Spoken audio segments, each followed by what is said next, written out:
ఎక్కువగా check bounce కేసులో మీ పేరు వినపడుతుంటుంది. చెక్ బౌన్స్ కేసులనే కాదు, both civil, criminal, high court. Cheque bounce కేసులు సాధారణంగా రెండు రకాలు కనిపిస్తుంటాయి. ఒకటి ఫైనాన్షియల్ దగ్గర ఒక బాధితుడు అప్పు తీసుకున్న తర్వాత అతను చెల్లించకపోతే బాధితుడే మీ దగ్గరికి వచ్చాడు అనుకోండి, మీరు ఆ కేసు టేకప్ చేసి ఏ విధంగా అతనికి హెల్ప్ చేస్తారు? నేను ఫ్యాక్ట్స్ అన్ని కోర్టు ముందు పెట్టి అంత అమౌంట్ నేను ఇచ్చేది లేదు, ఆ అమౌంట్ అతను ఫిలప్ చేసుకున్నాడు. సో అది నేను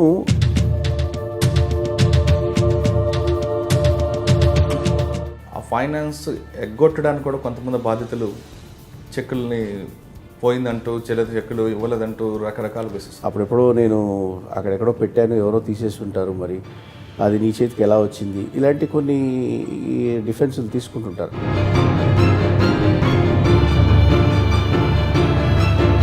ఒకవేళ ఆ టైప్ ఆఫ్ బాధ్యత మీ దగ్గరకు వచ్చారంటే మీరు ఏం చేస్తారు? కేసు నిలబడదని మాత్రం ఖచ్చితంగా చెప్తాను. కానీ ఇటీవల కాలంలో మాలో జరుగుతున్న విభేదాలు మధ్యన ఇష్యూస్ కొన్ని జరిగే శ్రీరెడ్డి లాంటి వ్యవహారం జరగదు. మనకు అందరికీ తెలుసు, డ్రెస్లో వచ్చింది, అంతా వచ్చింది. సినిమాలో చూపించడం కానీ బయట కానీ కేసులు తొందరగా తెగిపోకుండా అడ్వకేట్స్ దాన్ని ప్రొలాంగ్ చేస్తుంటారు, వాళ్ళ ఆదాయం వస్తుంటుందని. అది ఒకప్పటి స్టోరీ.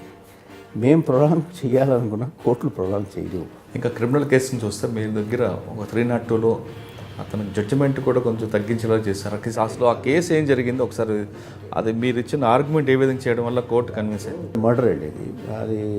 దాంట్లో ఐ విట్నెస్లు ఉన్నారు. కాకపోతే ఆ ఐ విట్నెస్ యొక్క వర్షన్ టాలీ అవ్వట్లేదు.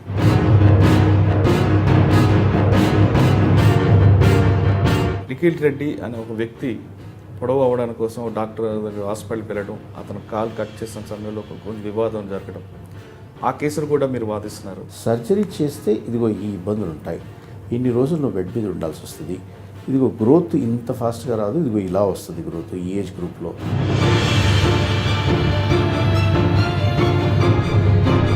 ఒక కాలుకి చేయమని వస్తే రెండో కాలు కూడా చేశారు. ఏముంది ఇప్పుడు స్కీమ్లో బాగుంది, ఈ స్కీమ్లో మీరు చేసుకుంటే మీకు కలిసి వస్తుంది డబ్బులు.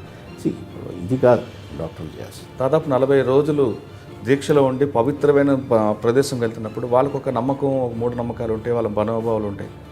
అటువంటి దాంట్లో సుప్రీంకోర్టు ఎంటర్ అయ్యి ఈ విధంగా అంటే వాళ్ళ మనోభావాలు మాత్రమే ఆ యొక్క రిలీజియస్ డినామినేషన్ని చూడదు కదా సుప్రీంకోర్టు. సుప్రీంకోర్టు ఏం చూస్తుంది?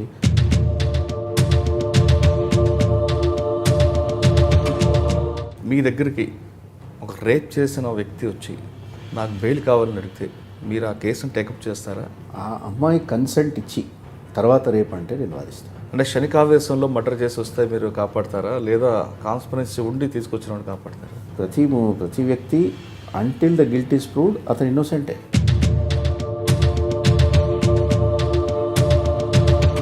కానీ మరి మనోభావాలు, ప్రజల మనోభావాలు ఆలోచించదా కోర్టు ఇప్పుడు? అంటే చట్టంలో మార్పులు అవసరం లేదా? మీకు అన్నిట్లో మార్పులు కావాలి సమాజంలో, ప్రతి విషయంలో. మీరు మీ పిల్లల నడవడికలో, పిల్లలు పెరిగే విధానం, అన్నిట్లో ఎవ్రీవేర్ యూ నీడ్ చేంజ్. చట్టంలో మార్పు వస్తే మనోభావాలు దెబ్బతింటున్నాయి. Welcome to crime diaries. ఈ వారం మన గెస్ట్ హైకోర్టులో ప్రముఖ అడ్వకేట్ ఏ తులసిరాజ్ గోకుల్. గోకుల్ గారి దగ్గర చాలా కేసులు వస్తుంటాయి, ముఖ్యంగా చెక్ బౌన్స్ కేసులు. చెక్ బౌన్స్ కేసులో గోకుల్ గారి దగ్గర కేసు వస్తే ఆ కేసులో బాధితుడికి ఖచ్చితంగా న్యాయం జరుగుతుందని నమ్మకం ఉంది. అంటే కేవలం చెక్ బౌన్స్ కేసులే కాకుండా అతను దాదాపు 3000 కేసులు ఇప్పటివరకు వాదించారు. ఆ 3000 కేసులు ఎక్కువగా కేబుల్ యాక్ట్ కానీ, లేదా బ్రాడ్కాస్టింగ్ సంబంధించింది కానీ, లేదా మూవీ ఆర్ట్ అసోసియేషన్కి లీగల్ అడ్వైజర్గా, వాటితో పాటు ప్రముఖ కార్పొరేట్ కంపెనీకి లీగల్ అడ్వైజర్గా ఉన్న తులసిరాజ్ గోకుల్ ఈ వారం మన గెస్ట్. గోకుల్ గారి దగ్గర ఎలాంటి కేసులు వస్తుంటాయి, చెక్ బౌన్స్ కేసులో ఎలాంటి జాగ్రత్తలు తీసుకోవాలి, ఒకవేళ చెక్ బౌన్స్ కేసు వస్తే అది ఏ విధంగా అతనికి బాధ్యతకు న్యాయం చేస్తారు. కేవలం సివిల్ మ్యాటర్ కాకుండా క్రిమినల్ కేసులో కూడా 302లో కూడా శిక్ష పడితే ఆ శిక్షను కూడా తగ్గించిన వ్యక్తి గోకుల్. అంటే ఇతను కేవలం బాధితుడికే న్యాయం చేస్తారా, లేదా క్రిమినల్స్ కూడా సహాయపడతారా అనే విషయాల్ని గోకుల్ గారిని అడిగి తెలుస్తుంది. గోకుల్ గారు నమస్తే అండి. నమస్తే అండి. గోకుల్ గారు, ఎక్కువగా చెక్ బౌన్స్ కేసులో మీ పేరు వినపడుతుంటుంది. 138 వచ్చిందంటే ATR గోకుల్ దగ్గరకు వెళ్తే ఆ కేసులో బాధితుడికి న్యాయం జరుగుతుంది అనేది.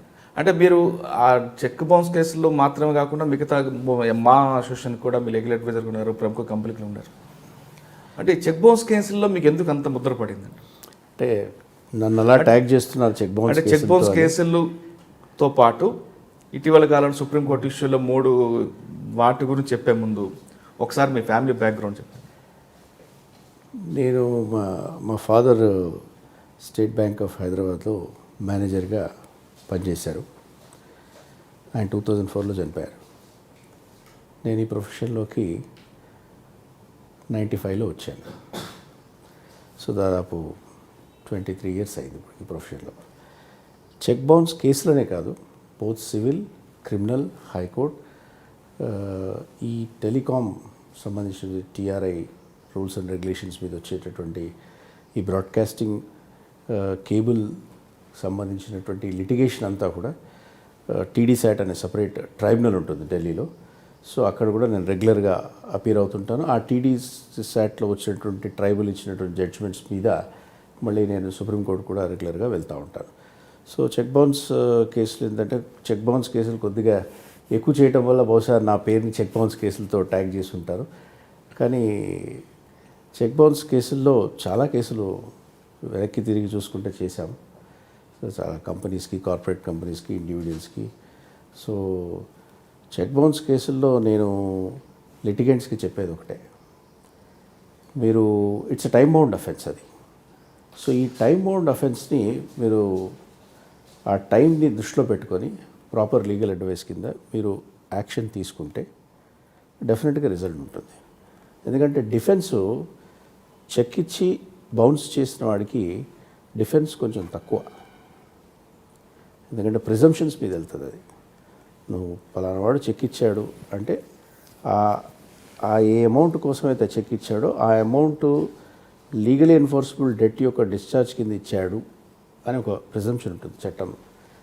సో ఆ ప్రిజంప్షను దాన్ని నువ్వు మళ్ళీ రిబట్ చేస్తే అంటే ఆ ప్రిజంప్షన్ తప్పు, నేను ఒక లీగలీ ఎన్ఫోర్సబుల్ డెట్ కోసం నేను ఇవ్వలేదు అని ముద్దాయి కోర్టు ముందు తనకున్నటువంటి ఎవిడెన్స్తో, లేకపోతే కంప్లైనెంట్ దగ్గర ఉన్నటువంటి ఎవిడెన్స్ని కానీ అతను డెమాన్స్ట్రేట్ చేసి చూపిస్తే అది కాదు అంటేనే నెక్కుతాడు తప్ప, లేకపోతే ఆటోమేటిక్గా కంప్లైంటే గెలుస్తాడు. ఓకే, చెక్ బౌన్స్ కేసులు సాధారణంగా 2 రకాలు కనిపిస్తుంటాయి.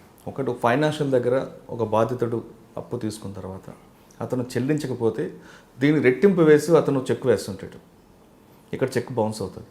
అంటే ఈ కేసులో, ఇలాంటి కేసులో మీరు ఎవరో ఒకవేళ బాధితుడే మీ దగ్గరికి వచ్చాడు అనుకోండి, మీరు ఆ కేసు టేకప్ చేసి ఏ విధంగా అతనికి హెల్ప్ చేస్తారు? ఇప్పుడు ఒకటండి, చెక్లో ఏదైతే అమౌంట్ అవతలవాడు ఫిలప్ చేసుకున్నాడు అనుకోండి, నేను బాధితుడి తరఫున సపోజ్ వాదిస్తున్నాను అనుకోండి, నేను ఫ్యాక్ట్స్ అన్నీ కోర్టు ముందు పెట్టి అంత అమౌంట్ నేను ఇచ్చేది లేదు, ఆ అమౌంట్ అతను ఫిలప్ చేసుకున్నాడు. సో అది నేను కంప్లైనెంట్ ఇచ్చిన మెటీరియల్నే నేను ఆ మెటీరియల్ తప్పు, ఆ మెటీరియల్ అనుమానాస్పదం, అంత అప్పు అక్కడ లేదు, అంత అప్పు ఇచ్చేటటువంటి అవకాశం లేదు, అలాంటి ట్రాన్సాక్షన్ జరిగి లేదు అని నేను డెమాన్స్ట్రేట్ చేస్తే నా క్లయింట్ కేసు గెలుస్తాడు. ఆ టైప్ ఆఫ్ కేసు ఏమైనా మీరు?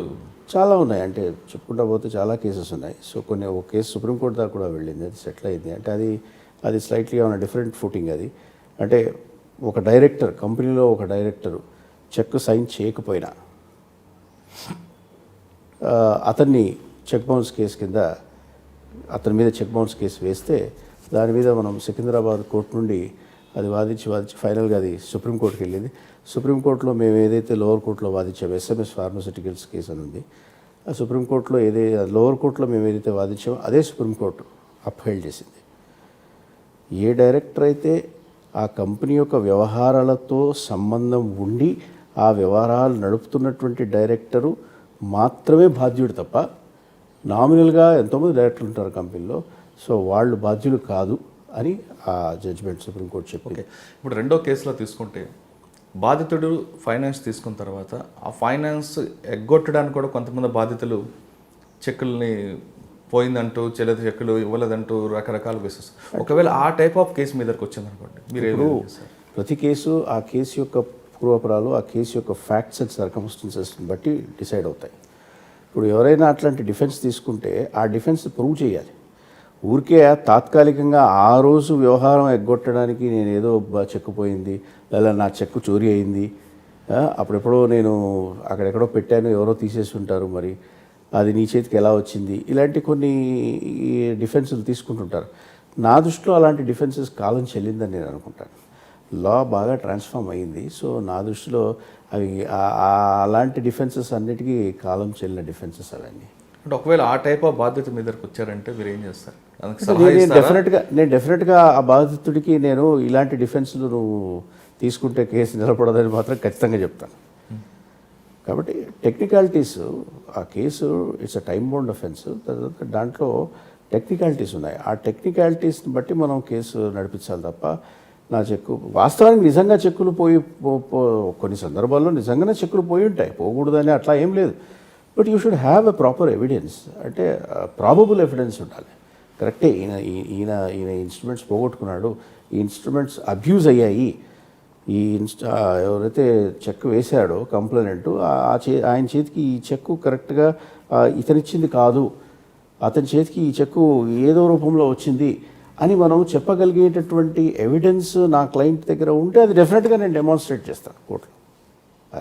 ఓకే, ఒకవేళ ఫైనాన్స్ కంపెనీకి ఒక లీగల్ అడ్వైజర్గా ఉన్న మీరు వాళ్ళ దగ్గర ఉన్న క్లయింట్స్ ఎవరైనా డబ్బులు ఇవ్వకపోతే చెక్ బౌన్స్ అవుతాయి, ఆ కేసులు మీరు ఏ విధంగా వాదిస్తారు? ఆ బాధ్యతల దగ్గర అంటే అవతల పార్టీ నుంచి డబ్బులు తీసుకొస్తారా లేదా మీ కంపెనీకి న్యాయం చేస్తారా? లేదు, మేము వేరే మెథడ్స్లో ఎప్పుడు కూడా రికవరీస్ నా క్లయింట్స్కి చెప్పము. No client will be interested to do that kind of thing also. జనరల్గా we will go as per law. ఎందుకంటే ఈ మధ్య కేసులు చాలా తొందరగానే పరిష్కారం అవుతున్నాయి. చెక్ బౌన్స్ కేసులు సపరేట్ కోర్టులు పెట్టారు కాబట్టి కేవలం చెక్ బౌన్స్ కేసులు డీల్ చేయడానికే కోర్టులు సపరేట్గా పెట్టారు. కాబట్టి ఆ కోర్టులలో 1 year లోపే కేసులు పరిష్కారం అయిపోతున్నాయి. సో ఏ ఫైనాన్స్ కంపెనీ అయినా, నా క్లయింట్స్, నా కంపెనీస్ అయినా కూడా నేను నోటీస్ ఇస్తాను. ఆ నోటీస్ ఇచ్చి అందుకున్నవాడు ఒకవేళ నేను సెటిల్మెంట్ చేసుకుంటాను అంటే నా క్లయింట్కి అప్పచెప్తాను. వాళ్ళు మాట్లాడుకొని ఎంతో కొంత కూర్చొని నెగోషియేట్ చేసి సెటిల్ చేసుకుంటారు. అట్లా కాదు అతనికి మంచి డిఫెన్స్ ఉంది, అతను పోరాడతాను అంటే దెన్ అల్టిమేట్గా వీల్ గో ఫర్ ట్రయల్, కోర్టులో కేసు. సాధారణంగా ఇద్దరు వ్యక్తుల మధ్యన జరిగిన ఆర్థిక లావాదేవీల్లో ఫ్రెండ్షిప్లో జరగవచ్చు లేదా బిజినెస్ పరంగా జరగవచ్చు. నష్టపోయిన తర్వాత ఇద్దరి మధ్య విభేదాలు రావడం, ఆ వ్యక్తి ఎవరైతే నష్టపోయారో ఆ వ్యక్తి పోలీస్ స్టేషన్కి వెళ్తారు. పోలీస్ స్టేషన్లో సివిల్ మ్యాటర్ అంటూ వాళ్ళు పక్కన పెడతారు. అటువంటి కేసుల్ని మీరు ఇచ్చే సలహా ఏంటంటే వాళ్ళకి న్యాయం చేయాలంటే ఏం చేయాలి? అంటే ఒకటండి, ఇప్పుడు అఫెన్స్ ఎట్లా అంటే చెక్ బౌన్స్ అయితే చెక్ బౌన్స్ చట్టం కింద 138 సెక్షన్ 138 NI యాక్ట్ కింద మీరు చెక్ బౌన్స్ చట్టంలో మీరు కేసులు వేసుకోవచ్చు. అలా అని చెప్పి చీటింగ్ చేయడానికి చెక్కులు ఇచ్చింది చెక్ బౌన్స్ చట్టం ఉంది కదా, నువ్వు వెళ్ళి చెక్ బౌన్స్లో వేసుకోవడానికి లేదు. చీట్ చేస్తే మళ్ళీ సెక్షన్ 420లో మీరు పోలీస్ స్టేషన్కి వెళ్ళి కేసు వేయచ్చు. ఆ కేసు కూడా లోపల పోలీసులు అది తీసుకోకుండా సివిల్ మ్యాటర్ అంటే అది ఇప్పుడు సింపుల్గా నాకు డబ్బులు కావాలండి అంటే అది సివిల్ మ్యాటర్ అని అంటారు కదా పోలీసులు. నువ్వు పోలీసుల దగ్గరికి సార్ నాకు చెక్కు కింద డబ్బులు రావాలి సార్, ఆ డబ్బులు నాకు ఇప్పించండి సార్ అని ఎవరైనా వెళ్తే పోలీసుల దగ్గరికి ఆబ్వియస్లీ పోలీసులు ఏమంటారు, it is a civil dispute, నీకు కావాలంటే చెక్ బౌన్స్ చట్టం కింద నువ్వు ఆ కేసుని నువ్వు పరిష్కారం చేసుకో, దానికి సపరేట్ చట్టం ఉంది, లాయర్ని కన్సల్ట్ చేయి, వాళ్ళు చెప్తారని చెప్తారు, సలహా ఇస్తారు. బట్ చీట్ చేయడానికి చీటింగ్ ఎలిమెంట్ ఉంది. చీట్ చేశాడు, నేను ఎవరో చెక్కు నేను సంతకం పెట్టి ఇచ్చాను, చీటింగే కదా అది, నాదని చెప్తూ నేను సంతకం పెట్టి ఇచ్చాను, లేకపోతే నేను ఇంకేదో ఫాల్స్ సిగ్నేచర్ పెట్టించాను. సో ఇవన్నీ చీటింగ్ కదా. ఈ ఎలిమెంట్స్ అన్నీ దర్యాప్తు చేయడానికి, ఇన్వెస్టిగేట్ చేయడానికి పోలీసులు ఉన్నారు. ఓకే, అంటే కొంతమంది నిజంగా బాధితుడు అవతల వ్యక్తి దగ్గర డబ్బులు లేవు, చెక్కులేదు ఇచ్చాడు, చెక్కులు ఇవ్వడం వాస్తవమే, కానీ అందరు డబ్బులు లేవు. కానీ అటువంటి క్లయింట్లకి ఆపోజిట్ క్లయింట్ మీకు దొరికితే మీరు ఏం చేస్తారు? ఆబ్వియస్లీ ఇప్పుడు ఇన్సాల్వెంట్ అయిపోయాడు అనుకోండి, అతను డబ్బులు లేవు అనుకోండి, అతను ఇన్సాల్వెన్సీ కోడ్ కింద అతను పెట్టుకుంటాడు, ఐపీ పెట్టుకుంటాడు. కానీ చట్టం ఏం చెప్తుంది, ఐపీ పెట్టుకున్నంత మాత్రాన నువ్వు చేసిన నేరము ఎగ్జామ్ట్ అయిపోదు. సో చెక్ బౌన్స్ కేసు కింద ఈ కేసు నడుస్తూనే ఉంటుంది. అందులో ఒకరి శిక్ష పడితే అతనికి శిక్షార్హుడు అవుతాడు. నా దగ్గర డబ్బులు లేవు, నా డబ్బులు అయితే పోయాయి, లేకపోతే నేను నష్టపోయాను, నేను లాస్ అయిపోయాను, కాబట్టి ఈ నేరం నన్ను ఈ నేరం మోపొద్దు, లేకపోతే నన్ను ఆ నేరం కింద నన్ను ట్రై చేయకూడదు అంటే కుదరదు. నేరమే. ఒక్కసారి చెక్ బౌన్స్ అయ్యి మీకు నోటీస్ ఇచ్చిన తర్వాత ఆ నోటీస్ అందుకొని నువ్వు 15 రోజుల్లో డబ్బు రిటర్న్ ఇవ్వకపోతే అది నేరం. కాబట్టి నేను లాస్ అయిపోయాను, నేను ఐపీ పెట్టేశాను కాబట్టి నేను ఆ నేరం నుండి నేను తప్పించుకుంటానంటే కుదరదు. సో ఇది చట్టం చెప్తుంది. ఓకే, ఇటువంటి కేసుల్లో మీరు మియాపూర్లో కేసుని ఇలాగ వాదించారు, ఆ క్లయింట్ పేరు చెప్పకుండా ఆ కేసుని ఎలాగా వాళ్ళకి రక్షించారని చెప్పి. అంటే అక్కడ కూడా ఏముందండి, ఇప్పుడు చెక్కులు ఉన్నాయి. చెక్కులు ఒకానొక సందర్భంలో చెక్కులు తీసుకున్నారు. ఒక పరిస్థితి అంటే సెక్యూరిటీ కింద తీసుకున్నారు చెక్కులు. ఆ ట్రాన్సాక్షన్ అయిపోయాక కూడా చెక్కులు రిటర్న్ ఇవ్వలేదు. దాంట్లో ఏదో అమౌంట్ రాసుకున్నారు, వేసుకున్నారు. సో ఇలాంటివి జరుగుతూ ఉంటాయి. అంటే ఏమిటంటే ఒక ట్రాన్సాక్షన్ అయిపోయాక కూడా ఇంకా ఏదైనా ఆశించి ఆ ఇన్స్ట్రుమెంట్ని దుర్వినియోగం చేసుకోవాలి అనే డిసానెస్ట్ ఇంటెన్షన్తో, దురుద్దేశంతో వేసిన కేసులు మనకి చాలా వస్తుంటాయి. ఆ ఇన్స్ట్రుమెంట్లు ఉన్నాయి, వాడుకుందాం, డేట్ వేసుకుందాం కోర్టులో, ఏదో ఒకటి కోర్టులో వేస్తే ఎంతో కొంత వస్తుంది కదా అని ఇలాంటివి కొంతమంది చేస్తుంటారు. సో అలాంటి కేసు ఒకటి మియాపూర్లో చేసాం. అలాంటివి చాలా ఉన్నాయి. మళ్ళీ ఆ మియాపూర్ కేసులో దాన్ని ఏ విధంగా దాన్ని ఎవిడెన్స్ పట్టుకున్నారు? అంటే మియాపూర్ కేసులో మీరు రెఫర్ చేస్తున్నటువంటి కేసులో ఏంటంటే దాంట్లో ఆ చెక్కు కింద అక్యూజ్డ్ ముద్దాయి డబ్బులు ఇచ్చేది లేదు. సో ఏ లెక్క అయితే ఆయన చెప్పాడో డబ్బులు నీకు ఎలా రావాలి అని ఆ కంప్లైంట్ చెప్పినటువంటి లెక్క ఈయన వర్షన్కి మ్యాచ్ అవ్వట్లే, టాలీ అవ్వట్లే. కాబట్టి ఎప్పుడైతే టాలీ అవ్వదో, ఎప్పుడైతే కోర్టు మైండ్లో డౌట్ వస్తుందో, అసలు ఈ అప్పు ఇచ్చేదే లేదు, ఈ లేని అప్పుని క్రియేట్ చేసి చెక్ ఇచ్చావు కదా, చెక్ బౌన్స్ అయింది కదా అని క్రియేట్ చేసినట్టుగా కనపడింది. మేము ఇచ్చిన ఎవిడెన్స్ ద్వారా కోర్టు అలా భావించింది. ఎందుకంటే ఆ పూర్వపురాలు, అందులో ఉన్న ట్రయల్, అందులో ఉన్న ఎవిడెన్స్ని బట్టి వెయిట్ ఆఫ్ ఎవిడెన్స్ చూస్తే ఆ ప్రిజంప్షన్ని మేము సక్సెస్ఫుల్గా దాంట్లో రివర్ట్ చేశాం. కాబట్టి అక్విటల్ వచ్చింది ఆ కేసులో. ఓకే, ఇక చెక్ బౌన్స్ కేసులు పక్కన పెడితే ఇంకా మీరు చేస్తున్న మరికొన్ని కేసులు కేబుల్ యాక్ట్, బ్రాడ్కాస్టింగ్ సంబంధించి, ఆ బ్రాడ్కాస్టింగ్ సంబంధించిన కేసులు ఎలాంటి కేసుల మీదకి వస్తుంటాయి? ఇప్పుడు మీకు తెలుసు కదా, ఇప్పుడు మామూలుగా ఏంటంటే ఇప్పుడు మన దగ్గర ఈ బ్రాడ్కాస్టర్స్ ఉన్నారు, జీ టీవీ, స్టార్ టీవీ, మా టీవీ. వీళ్ళు వాళ్ళ సిగ్నల్స్ని వాళ్ళు మన టీవీకి వాళ్ళ సిగ్నల్ వస్తుంది. మనం వాళ్ళ ఛానల్స్, వాళ్ళ ప్రోగ్రామ్స్ చూస్తున్నామంటే ఆ ప్రసారాన్ని మధ్యలో డిస్ట్రిబ్యూటర్ అనేవాడు ఉంటాడు, ఒక కేబుల్ ఆపరేటర్ అనేవాడు ఉంటాడు, ఒక మల్టీ సిస్టమ్ ఆపరేటరు, ఒక కేబుల్ ఆపరేటర్ ఉంటారు, down the lane MSO, LCO ఉంటారు. సో వాళ్ళకి ఆ సిగ్నల్ వాళ్ళ ద్వారా ఆ సిగ్నల్ డిస్ట్రిబ్యూట్ అవుతుంది. సో ఈ వ్యవహారాన్ని అంతా కూడా దీనికి ఒక చట్టం ఉంది, ఒక అధికారి ఉన్నాడు, telecom regulatory authority of India అంటారు, TRAI. అతను కొన్ని నిబంధనలు చేశాడు. ఆ నిబంధనల ప్రకారంగానే ఈ వ్యవహారం నడవాలి. అప్పుడు ఆ కంటెంటు, ఆ ఛానల్ సిగ్నల్స్ తన వ్యూవర్స్కి అందించాలి అనుకుంటే అతను అగ్రిమెంట్ ఎంటర్ అవ్వాలి బ్రాడ్కాస్టర్తో. అగ్రిమెంట్ ఎంటర్ అయ్యి సబ్స్క్రిప్షన్ ఫీ కట్టాలి. సో ఈ అగ్రిమెంట్ ఎంటర్ అయ్యే క్రమంలో, సబ్స్క్రిప్షన్ ఫీజులు చెల్లించే క్రమంలో కొన్ని డిస్ప్యూట్స్ వస్తాయి బ్రాడ్కాస్టర్లకి, MSOలకి, LCOలకి. సో ఈ డిస్ప్యూట్స్ని ఇప్పుడు దాదాపుగా 22 సంవత్సరాల నుంచి పరిష్కారం చేస్తూనే ఉన్నాం.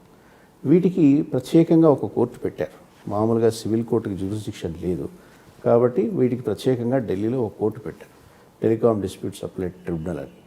సో వీళ్ళిద్దరి మధ్యలో ఎలాంటి డిస్ప్యూట్ వచ్చినా ఈ పంపిణీ విషయంలో, సబ్స్క్రిప్షన్ కట్టే విషయంలో, అగ్రిమెంట్ ఎంటర్ అయ్యే విషయంలో ఈ పరిష్కారాలన్నిటికీ, ఈ డిస్ప్యూట్స్ అన్నిటికీ కూడా పరిష్కారం చేయాల్సినటువంటి కోర్టు అది TDSAT అని ఢిల్లీలో ఉంది.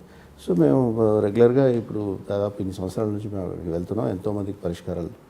అంటే మీరు చెప్తున్న MSOలు కానీ LCO మధ్యలో క్రైమ్ ఎక్కడ జరుగుతుందండి? అంటే దాంట్లో క్రైమ్ ఉండదండి, ఇది ప్యూర్లీ సివిల్ డిస్ప్యూట్ అవుతుంది. క్రైమ్ ఎలిమెంట్ ఎక్కడ వస్తుందంటే, క్రిమినల్ ఎలిమెంట్ ఎక్కడ వస్తుందంటే, సిగ్నల్స్ అగ్రిమెంట్ లేకుండా సిగ్నల్స్ని వాళ్ళు సరఫరా చేస్తున్నారు అనుకోండి ఏదో వేరే పద్ధతిలో, అప్పుడు అది క్రైమ్ అవుతుంది, కాపీరైట్ వయలేషన్ అవుతుంది, పైరసీ అవుతుంది. సో దాని మీద బ్రాడ్కాస్టర్లు కేసులు పెడతారు. అలాగే కేసులు పెట్టి వాటిని కూడా ఎన్నో కేసులు పరిష్కారం చేసాం. తర్వాత మళ్ళీ ఇద్దరిని కూర్చోబెట్టి అట్లా కాదని చెప్పి నెగోషియేట్ చేసి మళ్ళీ అగ్రిమెంట్ ఎంటర్ చేయించి ఆ పైరసీ కేసులు విత్డ్రా చేసుకునేటట్టు ఎన్నోసార్లు మనం కౌన్సిలింగ్ చేసి నెగోషియేట్ చేసి పరిష్కారం అట్లా కూడా సాల్వ్ చేసాం అవుట్ ఆఫ్ ద కోర్ట్. కాకపోతే బేసిక్గా ఏంటంటే ఈ ఈ సబ్స్క్రిప్షన్ రెవెన్యూస్ కట్టడం దగ్గర సబ్స్క్రిప్షన్ రెవెన్యూస్ బ్రాడ్కాస్టర్ డిమాండ్ చేసేదే అంశం ఉంటుంది కదా. లేదు నువ్వు ఇంతమందికి చూపిస్తున్నావు, నాకు ఇంతమందికి కడుతున్నావు, చాలా వ్యత్యాసం ఉందని చెప్పి ఈ డిస్ప్యూట్స్ అన్నీ వచ్చేవి. కాకపోతే ఎప్పుడైతే డిజిటలైజేషన్ అయ్యిందో కాస్త ఆ డిస్ప్యూట్స్ అన్నీ తగ్గిపోయాయి. అంటే ఇప్పుడు మనకు సెట్ టాప్ బాక్స్ ద్వారా డిజిటల్ సిగ్నలే వస్తుంది.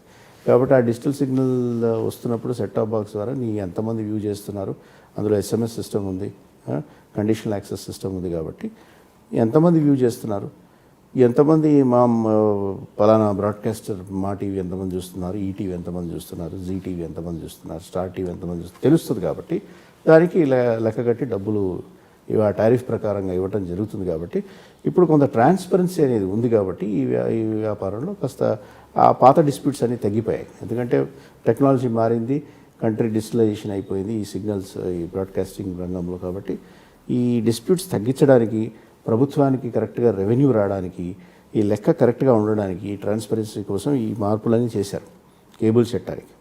చేసిన కాడ నుంచి కొంత లిటిగేషన్ తగ్గింది. ఓకే, మీరు బ్రాడ్కాస్టింగ్తో పాటు మూవీ ఆర్ట్ అసోసియేషన్కి ఒక లీగల్ అడ్వైజర్గా ఉన్నారు. అంటే నాకు ఆ మూవీ ఆర్టిస్ట్ అసోసియేషన్తో ఒక అనుబంధం ఓన్లీ ఒక 1 year కిందనే ఏర్పడింది. సో వాళ్ళకి అంతకుముందు వేరే కౌన్సిల్స్ ఉన్నారు సార్. తర్వాత కానీ ఇటీవల కాలంలో మాలో జరుగుతున్న విభేదాలు మధ్యన ఇష్యూస్ కొన్ని జరిగే శ్రీరెడ్డి లాంటి వ్యవహారం జరగడం, అంటే అక్కడ జరుగుతున్న వ్యవహారంలో అవకతవకలు జరగడం కానీ మీరు ఇచ్చే సలహాలు ఏంటి వాళ్ళకి? అంటే అక్కడ వాళ్ళ అంతర్గత విషయాలను నేను చర్చించలేను. కాకపోతే వాళ్ళు ఇప్పుడు మనకందరికీ తెలుసు డ్రెస్లో వచ్చింది, అంతా వచ్చింది. కాబట్టి ఆమె మెంబర్షిప్ కోసం పోరాడింది, మెంబర్షిప్ కావాలన్నది వాళ్ళు రెజల్యూషన్ పాస్ చేసుకున్నారు. అలాగే మేము మెంబర్షిప్ ఇవ్వలేమని చెప్పి, ఎందుకంటే క్రిమినల్ కేసు ఒకటి పెండింగ్ ఉంది, అది పరిష్కారం అయినాక ఆలోచిస్తామని చెప్పారు. సో ఆబ్వియస్లీ ఎవరైతే నాకు మెంబర్షిప్ కావాలి అని అడుగుతున్నారో వారి మీదే అసోసియేషన్ కేసు పెట్టినప్పుడు ఆ కేసు పరిష్కారం అవ్వటం అవసరం కదా లాజికల్గా. సో అందుకని వాళ్ళు మూవీ ఆర్టిస్ట్ అసోసియేషన్ వాళ్ళు అట్లాంటి నిర్ణయం తీసుకున్నారు. ఓకే, అంటే మూవీలో అంటే మాలో ఎలాంటి కేసులు వస్తుంటే వాళ్ళకి మీరు ఎలాంటి సలహాలు ఇస్తారు? వాళ్ళు అక్కడ డిస్ప్యూట్స్ ఏమి ఉండవండి, కేసులు ఏమి రావు అక్కడ. మామూలుగా వాళ్ళది అంటే వాళ్ళ విభేదాలు కూడా అవి లీగల్కి నాకు సంబంధం ఉండవు.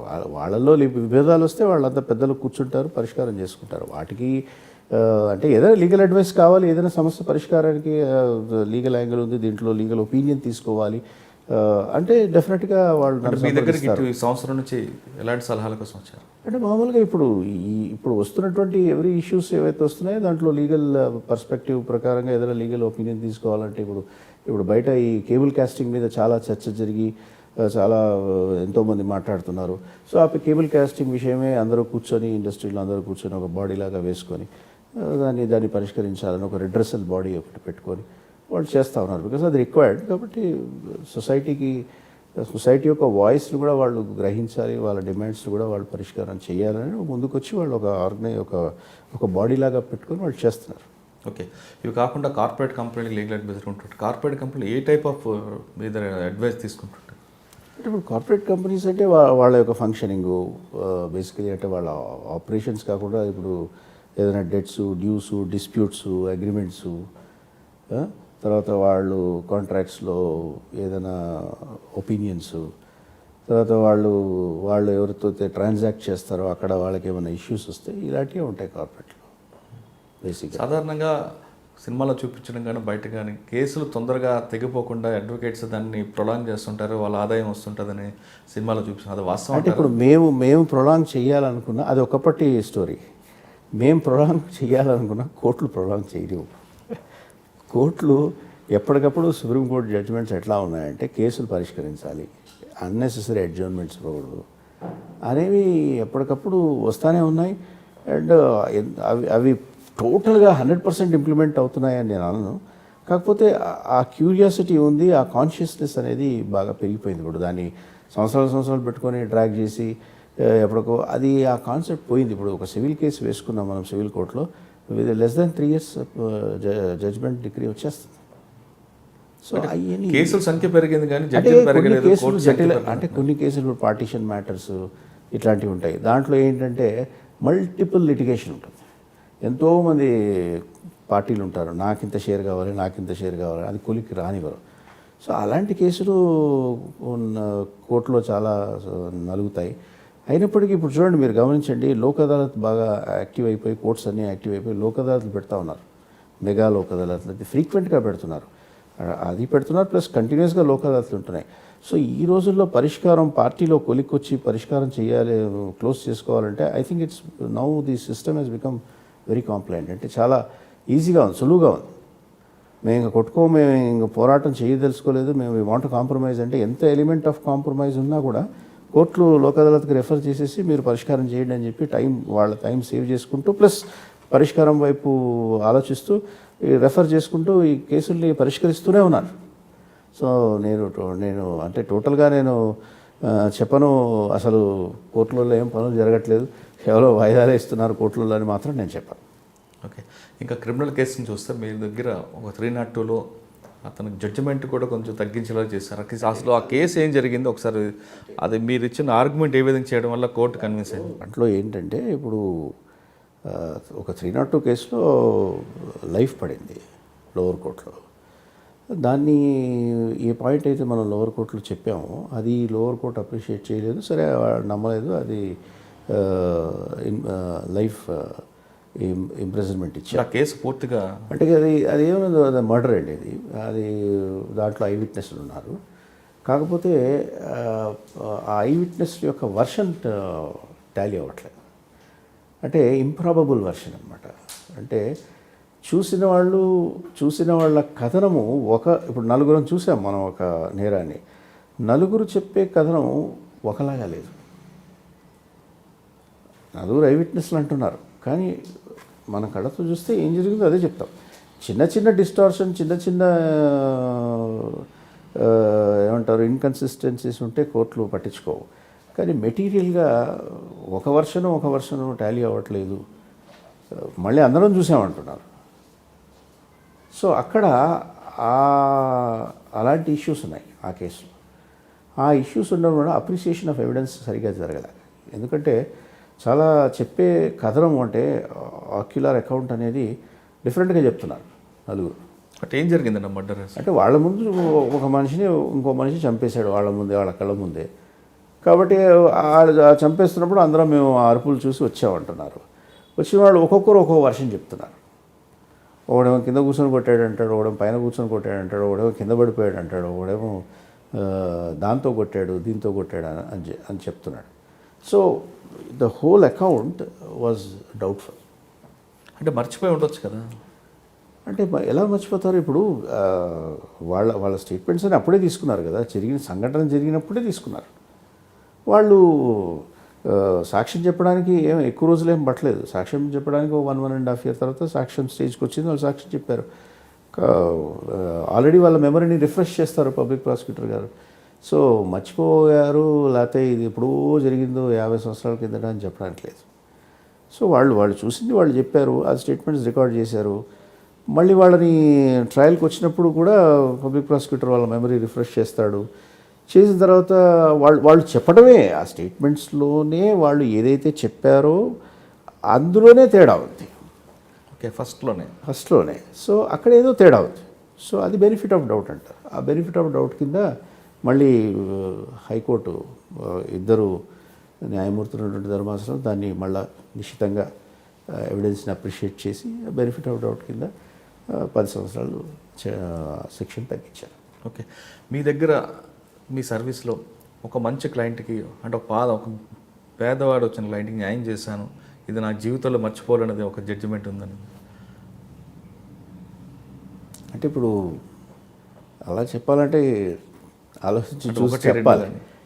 ఎందుకంటే చాలామందికి హెల్ప్ చేస్తూ ఉంటాం ప్రొఫెషన్లో, ప్రతి ఒక్కరి దగ్గర ఫీజు ఇస్తేనే చేస్తాం అన్నది. కొంతమంది కొన్ని కేసెస్లో మారలీ we have to support people. కొంత చూసి చూడనట్టు ఉండాలి. అలాగే చాలా చేసాము. ఎంతోమందికి కోర్టు నుంచి రిలీఫ్స్ ఇప్పించి వాటెవర్ వాళ్ళు ఏమి ఇచ్చినా చేసి అట్లా చేస్తూ ఉంటాం. సో అది మనం ఇప్పుడు అవన్నీ నేను రికలెక్ట్ చేసుకొని చెప్పాలంటే కొంచెం కష్టమే. అదేవిధంగా మీ దగ్గరకు వచ్చిన తర్వాత ఓడిపోయిన క్లయింట్లు కూడా ఉన్నారా? అంటే నాకు తెలిసిన వరకు ఓడిపోయిన క్లయింట్లు తక్కువ, కానీ వాళ్ళే ఎక్కువ గుర్తుంటారు నాకు. ఎవరు గెలిచిన కేసులు గుర్తుండవు, ఓడిపోయిన కేసులే గుర్తుంటాయి. మీ దగ్గరకు ఒక క్లయింట్ వచ్చారు, ఆ క్లయింట్కి నేను చివరి వరకు ప్రయత్నం చేశాను కానీ న్యాయం చేయలేకపోయిన క్లయింట్ ఎవరు ఉన్నారు? ఉంటారు 100%. అంటే ఎందుకు చేయలేకపోయారని? ఎందుకు చేయలేకపోయారంటే దాంట్లో ఎవిడెన్స్ సరిగా చెప్పరా. ఇప్పుడు వాళ్ళు తడబడి వాళ్ళు ఒక ఆన్సర్కి ఇంకో ఆన్సర్ ఇచ్చి వాళ్ళ కేసుని వాళ్ళు పాడు చేసుకున్నారు. ఇప్పుడు మనం వాళ్ళకి ఎవిడెన్స్ ఇచ్చే ముందు మనం ట్యూటరింగ్ చేస్తాం. కానీ కొన్ని సందర్భాల్లో ఏముంటుందంటే వాళ్ళు తెలియకుండా అలాగ తప్పులు చెప్పేస్తుంటారు. అయితే వాళ్ళ కేసుని వాళ్ళే అనుమానం కింద క్రియేట్ చేసుకుంటారు. అది కొన్ని సందర్భాల్లో అన్ఫార్చునేట్గా జరుగుతూ ఉంటుంది. దానికి ఎన్నో ఫ్యాక్టర్స్ ఉంటాయి. సో వాటిని మళ్ళీ కవర్ చేసుకోవడానికి పై కోర్టులకు వెళ్ళి అన్నీ జరుగుతూ ఉంటాయి. సో కొన్ని అట్లా జరిగినాయి కాబట్టి అవే గట్టిగా నాకు గుర్తుంటాయి. గెలిచినేవో అది అయిపోయింది కదా అని వదిలేస్తాం, దాన్ని మళ్ళీ వెనక్కి చూడం. ఈ ఓడిపోయినాయి ఎక్కువ దాని మీద హోంవర్క్ చేస్తాం. అయ్యో మనం దీంట్లో ఏంటి పొరపాటు జరిగింది, సో దీన్ని ఎలాగ మనం దాని అప్పలేట్ కోర్టులో దాన్ని మనం ఎలాగ రెక్టిఫై చేసుకోగలం, ఇది నడుస్తూ ఉంటుంది ఈ ప్రొఫెషన్లో. ఇప్పటివరకు మీరు చెక్ బౌన్స్ కేసులు, బ్రాడ్కాస్టింగ్ కేసులతో పాటు మా కేసులు మాగిల్ ఎగ్జిట్ చూశారు. అయితే వీటితో పాటు నిఖిల్ రెడ్డి అనే ఒక వ్యక్తి పొడవు అవ్వడానికి కోసం డాక్టర్ దగ్గర హాస్పిటల్కి వెళ్ళడం, అతను కాల్ కట్ చేసిన సమయంలో కొంచెం వివాదం జరగడం, ఆ కేసును కూడా మీరు వాదిస్తున్నారు. వాటితో పాటు మ్యూజిషియన్ చక్రి ఆస్తి వ్యవహారం కూడా మీరు వాదిస్తున్నారు. ఈ రెండు కేసులు ఏ దశలో ఉన్నాయి? నిజంగా నిఖిల్ రెడ్డి కేసు గురించి అసలు ఏం జరిగింది? అంటే నిఖిల్ రెడ్డి కేసు గురించి మీడియాలో వచ్చింది, నేను మళ్ళీ దాన్ని ఇంకా విపులంగా చెప్పవసరం లేదు, అందరికీ అర్థమైంది. ఒక ఫాల్స్ రిప్రజెంటేషన్ చేసి, ఇప్పుడు పొడుగు అవ్వాలనే ఆశ ఉండొచ్చు, ఆ ఆశ ఉండడంలో తప్పులేదు. పొడుగు అవ్వాలనేది ఒక వ్యక్తిలో ఉన్నటువంటి డిజైర్ని డాక్టర్ అనేవాడు కమర్షియల్గా ఎన్కాష్ చేసుకోకూడదు. అలా జరిగింది ఆ కేసులో, కాబట్టి అది ఒక క్రైమ్ అయింది. ఆ కేసు ఇప్పుడు కన్జ్యూమర్ కోర్టులో ఉంది, కన్జ్యూమర్ స్టేట్ కమిషన్లో ఉంది. సో ఆ కేసులో కాంపన్సేషన్ కేసు నడుస్తూ ఉంది కేసు. సో డాక్టర్ని కూడా మెడికల్ కౌన్సిల్ వాళ్ళు డాక్టర్ని సస్పెండ్ చేశారు, ఆయన యొక్క లైసెన్స్ సస్పెండ్ చేశారు. ఆ కేసు కూడా ఆయన కూడా దాన్ని మళ్ళీ హైకోర్టుని ఆశ్రయించి, సో రెండు కేసులు ఈ దశలో ఉన్నాయి. ఆ కేసులో నేను చెప్పదలుచుకుంది ఏంటంటే, నిఖిల్ రెడ్డి కేసు ఒక నిమిషం నిఖిల్ అలా పక్కన పెట్టి, నేనేమంటానంటే, ఇప్పుడు ఎత్తు పెరగాలి అనుకోవడంలో తప్పు లేదు. కాకపోతే ఎత్తు కావాలి అంటే దానికి సర్జరీ చేసుకోవాలి. ఆ సర్జరీ అనేది అది సక్సెస్ఫుల్ సర్జరీయా, అది ఎలాంటి పరిస్థితుల్లో రికమెండ్ చేస్తారు, అది కాస్మెటిక్ పర్పసెస్ కోసం చేయొచ్చా, దాని సక్సెస్ రేట్ ఎంత, ఆల్రెడీ ఒక మరీ డ్వార్ఫ్ లాగా ఉన్నవాడికి సర్జరీ చేసి కొంత పెంచాల్సిన అవసరం ఉంది, లేకపోతే ఏదో మార్బిడిటీ వల్ల, లేకపోతే ఇంకా వేరే రీజన్స్ వల్ల అతనికి సర్జరీ చేయాలి, పెథలాజికల్ రీజన్స్ వల్ల సర్జరీ చేయాలంటే చేయొచ్చు. కానీ వీళ్ళు కాస్మెటిక్ సర్జరీ చేస్తున్నారంటే, నువ్వు ఇలా చేసుకో ఆటోమేటిక్గా నీ హైట్ పెరుగుతుంది. ఇప్పుడు డెంటల్ సర్జరీలు ఎట్లా చేస్తున్నారు, బ్రేసెస్ ఎట్లా పెడుతున్నారు, ఎత్తుని తగ్గించి లోపలికి పళ్ళు వరుసని, ఆ రకంగా ఈ యొక్క లింబ్ లెందరింగ్ సర్జరీస్ చేసేసి దీన్ని ఒక కమర్షియల్ ఆస్పెక్ట్లో చేయాలనే దృక్పథము తప్పని నేను అంటాను. కానీ డాక్టర్ల వెర్షన్ మీరు చెప్తున్న దానికి యాంటీగా వినిపిస్తుంది. వాళ్ళు ఈ అబ్బాయి ఆల్రెడీ మూడు నెలల నుంచి మా చుట్టూ తిరిగాడు, ఈయన మేజరు, ఈయన చెప్పిన తర్వాతే ఆయన ఓకే అయిన తర్వాత మీ సర్జరీ చేసామని ఒకటి. రెండోది, మీ సర్జరీ చేసిన తర్వాత డబ్బుల కోసం బ్లాక్మెయిల్ చేయడం చేసి తిరుగుతున్నారు రెండు. మూడోది, ఇప్పుడు ఆయన హ్యాపీగా నడుస్తున్నాడు కానీ ఇంకా డబ్బులు డిమాండ్ చేస్తున్నాడు అనేది. లేదు, అలాంటిది ఏమీ లేదు. అది అలా క్రియేట్ చేస్తుంటారు. ఎనీవే కేసు పెండింగ్ ఉంది కాబట్టి దాని మీద మనం దాని యొక్క మెరిట్స్ డిమెరిట్స్ పక్కన పెడితే అలాంటిది ఏమీ లేదు. అతనేం ఫ్రీగా పరిగెట్టట్లేదు, చాలా ఇబ్బందులతో నడుస్తున్నాడు. కొంత దూరం నడవంగానే ఒక రెండు అడుగులు వేయగానే ప్రాబ్లము. సో అతను టోటల్గా రికవర్ అవ్వలేదు. అండ్ అనుకున్నటువంటి బోన్ గ్రోత్ జరగలేదు. ఏదైతే ప్రామిస్డ్ బోన్ గ్రోత్ ఉందో అది జరగలేదు. The entire surgery is a failure, total failure. ఇప్పుడు ఆ కేసులో బాధితుడికి న్యాయం జరిగే అవకాశం 100% న్యాయం జరుగుతుందని నేను నమ్ముతున్నాను. ఎందుకంటే సర్జరీ అవసరం లేదు, మేజర్ కదా అని చెప్పి, అంటే మేజర్ అయితే అవసరం లేని సర్జరీ చేస్తారా? కాదు కదా. సో ఇప్పుడు నీకు సర్జరీ అవసరమా లేదా, ఆ చెప్పేటటువంటి డిస్క్రిషను, ఆ చెప్పేటటువంటి పరిజ్ఞానం ఎవరికి ఉంటుంది? వైద్యుడికి ఉంటుంది. నీకు అవసరం లేదయ్యా, నీకు సర్జరీ చేసినా కూడా నీకు పెద్దగా ఉపయోగం ఉండదు, దానివల్ల నువ్వు ఇబ్బంది పడతావు. సర్జరీ చేస్తే ఇదిగో ఈ ఇబ్బందులు ఉంటాయి, ఇన్ని రోజులు నువ్వు బెడ్ మీద ఉండాల్సి వస్తుంది, ఇదిగో గ్రోత్ ఇంత ఫాస్ట్గా రాదు, ఇదిగో ఇలా వస్తుంది గ్రోత్ ఈ ఏజ్ గ్రూప్లో. ఇవన్నీ కులంకుశంగా డిస్కస్ చేయాలి డాక్టర్, చేసి అప్పుడు నిర్ణయాన్ని వదిలిపెట్టాలి. ఎవరైతే సర్జరీ అడుగుతున్నారో let him take a decision. అంటే అవన్నీ జరగలేదు. అవన్నీ జరగలేదు. ఏ కేసులో అని కాదు, ఈ కేసు అని కాదు, ఏ కేసులో అయినా ఇఫ్ సంబడి వాంట్స్ ఇప్పుడు నీ రీప్లేస్మెంట్ సర్జరీ ఉంటుంది. నీ రీప్లేస్మెంట్ సర్జరీ కూడా ఇప్పుడు మనం రీసెంట్గా ఒక కేసు చేసాం. నీ రీప్లేస్మెంట్ సర్జరీలో ఒక ఆవిడ 2 కాళ్ళకి నీ రీప్లేస్మెంట్ సర్జరీ డాక్టర్లు రికమెండ్ చేస్తే ఆమె చనిపోయింది. నీ రీప్లేస్మెంట్ సర్జరీ ఇప్పుడు చాలామంది నీ రీప్లేస్మెంట్ సర్జరీలు చేసుకుంటున్నారు. అది చాలా ఇప్పుడు ఎలా అయిపోయిందంటే అది కూడా ఒక చాలా సింపుల్గా చేసేస్తున్నారు, అయిపోతుందని అంటారు. బట్ ఇక్కడ కూడా కొన్ని ఏంటంటే అవసరం లేకున్నా కూడా వాళ్ళ కన్వీనియన్స్ కోసం సర్జరీలు చేస్తే వాటి యొక్క రిజల్ట్ సక్సెస్ఫుల్గా ఉండదు. సో మనము ఆ సర్జరీ చేస్తే ఆ బాడీ తీసుకోగలుగుతుందా, రికవరీ పోస్ట్ ఆపరేటివ్ రికవరీ ఎలా ఉంటుంది, విల్ హర్ బాడీ ఇంకా వేరే కాంప్లికేషన్స్ ఏమైనా ఉన్నాయా, ఆ కాంప్లికేషన్స్కి సర్జరీ రికవరీ ఆ బాడీ పర్మిట్ చేస్తుంది. ఇవన్నీ ఎవరు డిసైడ్ చేస్తారు? ఇదంతా ఎవరి సబ్జెక్ట్? ఇదంతా డాక్టర్స్, ఇది ఎక్స్పర్ట్ డాక్టర్స్. అందరూ డాక్టర్స్కి జ్ఞానం లేదని నేను చెప్పట్లేదు. There are wonderful people who do wonderful surgeries, అట్లా అని కాదు. కానీ ఏంటంటే కొంతమంది ఈ కమర్షియల్ ఎలిమెంట్స్ కోసం ఎక్స్ప్లాయిట్ చేస్తున్నారు, అది తప్పు అంటాం. దాని మీద మేము కంపల్సరీ పోరాటం చేస్తాం. ఎవరు ఏ బాధితుడు వచ్చినా కూడా వీఆర్ రెడీ. నీ రీప్లేస్మెంట్ కేసులో కాంపెన్సేషన్ ఇప్పించాం. అనవసరంగా 2 కాళ్ళకి నీ రీప్లేస్మెంట్ ఒక కాలికి చేయమని వస్తే 2 కాళ్ళు రెండో కాలు కూడా చేశారు. ఏముంది ఇప్పుడు స్కీమ్లో బాగుంది, ఈ స్కీమ్లో మీరు చేసుకుంటే మీకు కలిసి వస్తుంది డబ్బులు. ఇది కాదు డాక్టర్లు చేయాల్సింది. నీ రీప్లేస్మెంట్ మీరు దాన్ని ప్రాపర్గా మానిటర్ చేసి చేయాలి. ఏదో చేసేస్తున్నాం కదా, ఆ కాలు కూడా చేసేస్తే అయిపోద్దులే అని చేస్తే ఇదిగో ఇలాగే ఓకే. ఆ కేసులో జరిగింది అది. ఓకే, ఇక చక్రి విషయంలో ఏం జరిగిందండి?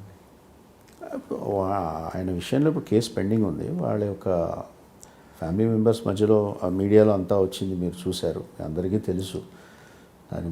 అయితే వాళ్ళ మధ్యలో ఉన్నటువంటి ప్రాపర్టీస్ పంపకం విషయంలో కేసు పెండింగ్ ఉంది. కాకపోతే వాళ్ళు సంప్రదింపులు ఫ్యామిలీ మేమేం రికమెండ్ చేస్తామంటే సాల్వ్ ఇన్ ద ఫ్యామిలీ కాబట్టి మీరు కూర్చొని మాట్లాడుకొని ఒక అమికబుల్ సెటిల్మెంట్కి వస్తే బెటర్ అని మేము సూచించాం.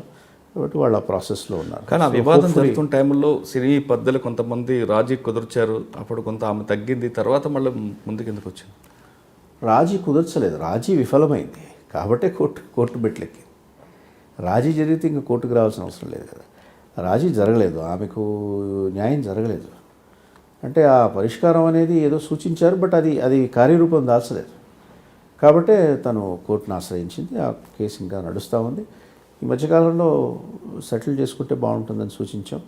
సో హోప్ఫుల్లీ అది సెటిల్ అవుతుందని అనుకుంటున్నాను. ఓకే, ఇప్పుడు మీ కేసుల గురించి పక్కన పెడితే ఇటీవల కాలంలో సుప్రీంకోర్టు నుంచి 3 కేసులు సంచలన తీర్పులు వచ్చాయి. ఓకే, అది దేశవ్యాప్తంగా సంచలనం అవుతుంది. ఒక సుప్రీంకోర్టు తీర్పుని ఎవరు వ్యతిరేకించట్లేదు, కానీ ఆ తీర్పు పూర్తిగా అర్థం చేసుకోలేదని ఒక భావన జనంలో కనిపిస్తుంది. ముఖ్యంగా స్వలింగ సంపర్కం 377 తప్పు కాదన్నది ఒకటి, 497 అడల్టరీ అదొకటి, శబరిమలలో మహిళలు ప్రవేశం. అసలు ఈ 3 తీర్పులు సుప్రీంకోర్టు ఇచ్చిందంటే ఎందుకు ఇంత వివాదం అవుతుంది అనుకుంటున్నారు? అంటే ప్రజలకి పూర్తిగా మెసేజ్ పోలేదనుకుంటున్నారా? బేసిక్గా ఒకటి అర్థం చేసుకోవాలి. ఇప్పుడు సుప్రీంకోర్టు అనేది ఏ కేసైనా పరిష్కారం ఎలా చేస్తుందంటే కాన్స్టిట్యూషన్ ఈజ్ ఫైనల్. సుప్రీంకోర్టు ఆ కాన్స్టిట్యూషన్లో సిటిజన్స్కి ఉన్నటువంటి రైట్స్ అవి కాన్స్టిట్యూషన్ సర్టెన్ రైట్స్ని గ్యారంటీ చేస్తూ ఉంటుంది. ఆ రైట్స్ యొక్క వయలేషన్ ఏ రూపేణా జరిగినా అదే టచ్ స్టోన్ మీద సుప్రీంకోర్టు జడ్జిమెంట్ ఇస్తుంది తప్ప, నేను ఉపవాసాలు చేస్తున్నాను, దీక్షలు చేస్తున్నాను కాబట్టి నా ప్రాక్టీస్ కాన్స్టిట్యూషన్ కన్నా గొప్పది అని ఎవరైనా వాదిస్తే అది సుప్రీంకోర్టు ఒప్పుకోదు. కానీ శబరిమల అయ్యప్ప వ్యవహారం తీసుకున్నట్టు మహిళలు వెళ్ళడం ఉంది, వాళ్ళ భక్తుల మనోభావాలకి ఇప్పుడు ఎలా ఉందంటే ఇప్పుడు వాళ్ళకు ఒక బోర్డు ఉంది. శబరిమల ట్రావెల్ కోర్ ఆ దేవాలయానికి ఒక బోర్డు ఉంది. అది దానికి ఒక చట్టబద్ధత ఉంది. అది ఒక చట్టం కింద ఏర్పడినటువంటి బోర్డు. ఇప్పుడు చట్టం కింద ఏర్పడినటువంటి బోర్డు చట్టం ఆ చట్టాలు కాన్స్టిట్యూషనల్ ప్రొవిజన్స్కి విరుద్ధంగా నువ్వు చట్టాలు చేస్తే మరి కోర్ట్స్ తప్పుపడతాయి కదా. ఇప్పుడు పలానా ఏజ్ గ్రూప్ యొక్క మహిళలు because of biological menstrual cycle మీరు గుడిలోకి రావడానికి వీల్లేదు, దానికి ఏమైనా చట్టబద్ధత ఉందా? ప్రాక్టీస్ అది, దానికి చట్టబద్ధత ఏది? అందరూ రావచ్చునండి అక్కడ ఏమి ఎక్సెప్షన్స్ లేవు. కానీ చట్టం కొన్ని చేసుకున్నప్పుడు దశాబ్దాలుగా exceptions జరుగుతున్న లేవు. ఆచారం కాబట్టి ఆచారాన్ని బ్రేక్ చేయడం కరెక్ట్ కాదు. అంటే అది మీరు ఆచారం బ్రేక్ అని అంటారు అందరూ, అది ఆచారము, అది బ్రేక్ అది మీరు రికార్డ్స్ అన్ని చూస్తే వాడు కోర్టు ముందు, సుప్రీంకోర్టు ముందు వాళ్ళు ప్రొడ్యూస్ చేయలేకపోయారు. ఇది టైం ఇమ్మెమోరియల్ నుంచి ఇలాంటి ఆచారం జరుగుతుందని వాళ్ళు అది ప్రొడ్యూస్ చేయలేకపోయారు, దాన్ని డాక్యుమెంట్ చేయలేకపోయారు. కానీ అక్కడ భక్తులు దాదాపు 40 రోజులు దీక్షలో ఉండి పవిత్రమైన ప్రదేశం వెళ్తున్నప్పుడు వాళ్ళకు ఒక నమ్మకం, ఒక మూఢనమ్మకాలు ఉంటాయి, వాళ్ళ మనోభావాలు ఉంటాయి. అటువంటి దాంట్లో సుప్రీంకోర్టు ఎంటర్ అయ్యి ఈ విధంగా అంటే వాళ్ళ మనోభావాలు మాత్రమే ఆ యొక్క రిలీజియస్ డినామినేషన్నే చూడదు కదా సుప్రీంకోర్టు ఏం చూస్తుంది? జనరల్గా కాన్స్టిట్యూషన్ పరంగా చూస్తుంది. ఇప్పుడు right to practice religion article 25లో ఉంది. సో ఎవరైనా రిలీజన్ ప్రాక్టీస్ చేయొచ్చు, అక్కడ ఆడ మగ అనే డిస్క్రిమినేషన్ లేదు. సో నువ్వు ఏదైనా చట్టం తీసుకొచ్చి అక్కడ నువ్వు డిస్క్రిమినేషన్ చేయడానికి నువ్వు ట్రై చేస్తే అది సుప్రీంకోర్టు విల్ స్ట్రైక్ డౌన్. అంటే నువ్వు చట్ట ప్రకారమే నడిపిస్తున్నావు కదా అది. నీ board, you're administering the temple under a particular board. ఆ బోర్డు ఒక చట్టంలో తయారు చేయబడింది, ఆ చట్టంలో కొన్ని సెక్షన్స్ ఉన్నాయి. నువ్వు చట్టం తీసుకురా. మీరు ఒకవేళ ఇది అంతమంది మనోభావాలు దెబ్బతినే విధంగా నువ్వు ఫస్ట్ ఆఫ్ ఆల్ చట్టం చేయకూడదు. ఒకవేళ చట్టంలో ఏదైనా పెడితే అంతమంది మనోభావాలు దెబ్బతింటుంది అంటే నువ్వు దాన్ని మార్పు చేసుకో, నీకు అధికారం ఉంది. నువ్వు కాన్స్టిట్యూషన్ ఇంటర్ప్రిట్ చేయి అని అంటే సుప్రీంకోర్టు ఆబ్వియస్లీ నువ్వు డిస్క్రిమినేట్ చేస్తే స్ట్రైక్ డౌన్ చేసేస్తుంది సుప్రీంకోర్టు. ఎందుకంటే అది కాన్స్టిట్యూషనల్ రైట్స్ ఏవైనా ఉన్నాయో వాటికి విరుద్ధంగా ఉంది అది. కాబట్టి ఆ జడ్జిమెంట్ అలా ఉంటుంది. ఇప్పుడు ఆ జడ్జిమెంట్లో రివ్యూ పిటిషన్ వేస్తే సుప్రీంకోర్టు తీసుకునే అవకాశం ఉంటుందా? తీసుకుంటారు లేదనేది మనం ఎట్లా, ఇప్పుడు వాళ్ళు వేసి వాళ్ళు ప్రయత్నం చేయాలి. మరి they should convince the court. ఇప్పుడు యాజ్ ఇట్ ఈస్గా ఇప్పుడు 5 మంది న్యాయమూర్తులు ఉన్నటువంటి ధర్మాసనం ఆ జడ్జిమెంట్ ఇచ్చింది. కేవలం బేసిక్ ఆర్టికల్ 25, ఆర్టికల్ 26 ఇవి వైలేట్ అవుతున్నాయని చెప్పి ఆ జడ్జిమెంట్ ఇవ్వడం జరిగింది. ఇప్పుడు రిలీజియన్ని ఎవరైనా ప్రాక్టీస్ చేయొచ్చు మన దేశంలో, అది కాన్స్టిట్యూషన్ చెప్తాను, కాన్స్టిట్యూషన్ రైట్ ఇస్తుంది. కానీ ఎవరైనా ప్రాక్టీస్ చేయొచ్చు అన్న ఆర్టికల్ 25 మెన్స్ట్రువల్ సైకిల్లో ఉన్న ఆడవాళ్ళు రిలీజియన్ని లేకపోతే వర్షిప్ ప్లేసెస్కి వెళ్ళకూడదు అనేటటువంటి ఒక ప్రాక్టీస్ని సపోర్ట్ చేయట్లే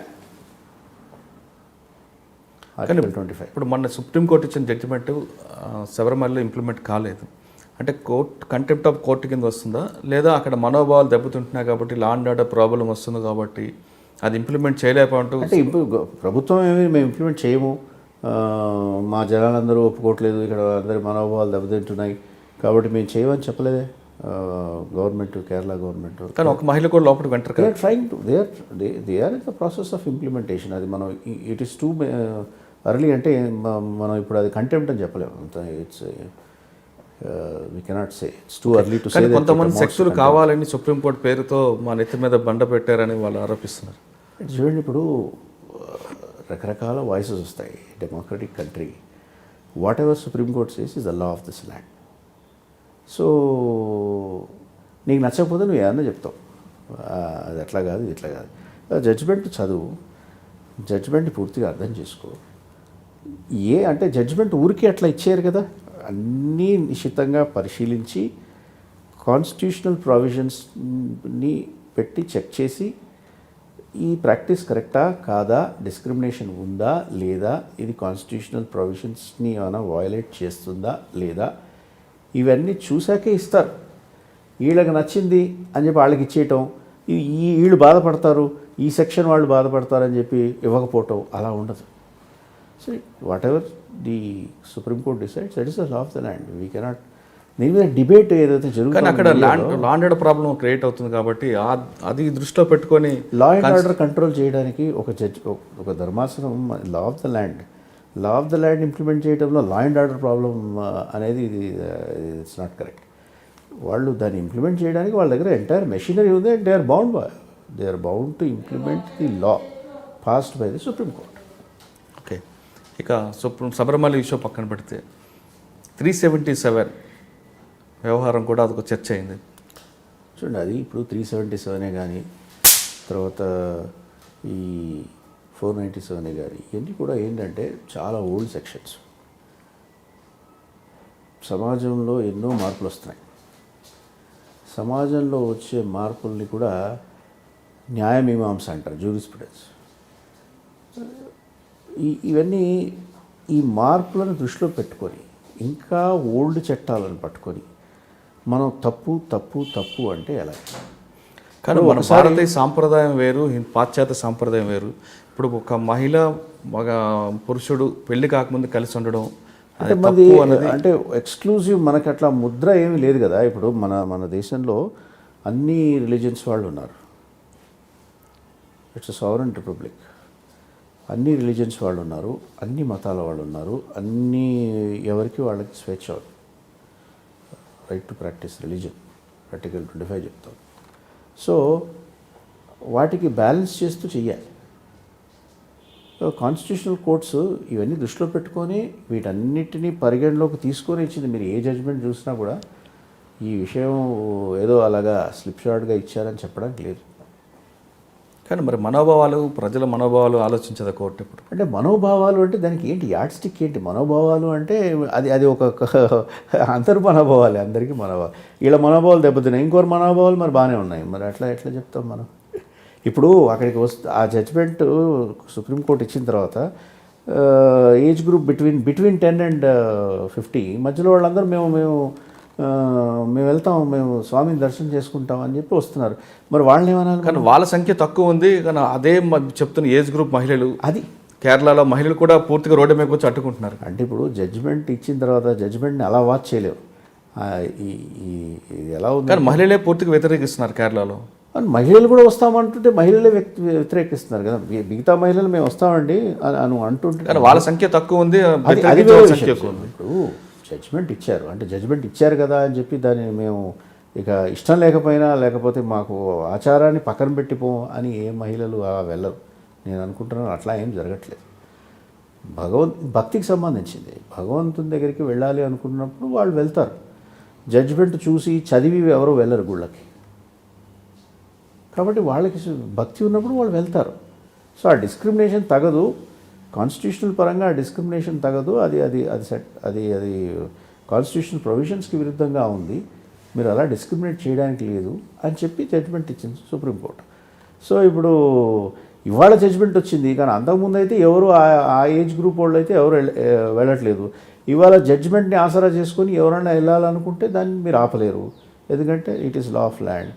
సో నేను అనుకోవట్లేదు ఇక జడ్జిమెంట్ వచ్చింది కదా మేము మా ఆచారాన్ని పక్కన పెట్టేసి అయినా కూడా మేము వెళ్ళిపోతాం. ఇప్పుడు వేరే గుళ్ళకు కూడా వెళ్ళరు కదా స్త్రీలు. శబరిమలని పక్కన పెడితే వేరే గుళ్ళకు కూడా వాళ్ళు వెళ్ళరు కదా ఆ పీరియడ్లో మెన్స్ట్రువల్ ప్రాబ్లం ఉన్నప్పుడు. వేరే కానీ అయ్యప్ప స్వామికి ఒక నిబంధన ఉంది కాబట్టి దానికి నిబంధనని మీరు వాళ్ళ చట్టంలో పొందుపరచాలి కదా. ఎక్కడ చేశారు అది? వాళ్ళక్కడ చట్టంలో ఈ గుడిలో ఇలాగే ఉంటుంది, ఇది చట్టం అని చట్టం చేసుకోవాలి కదా.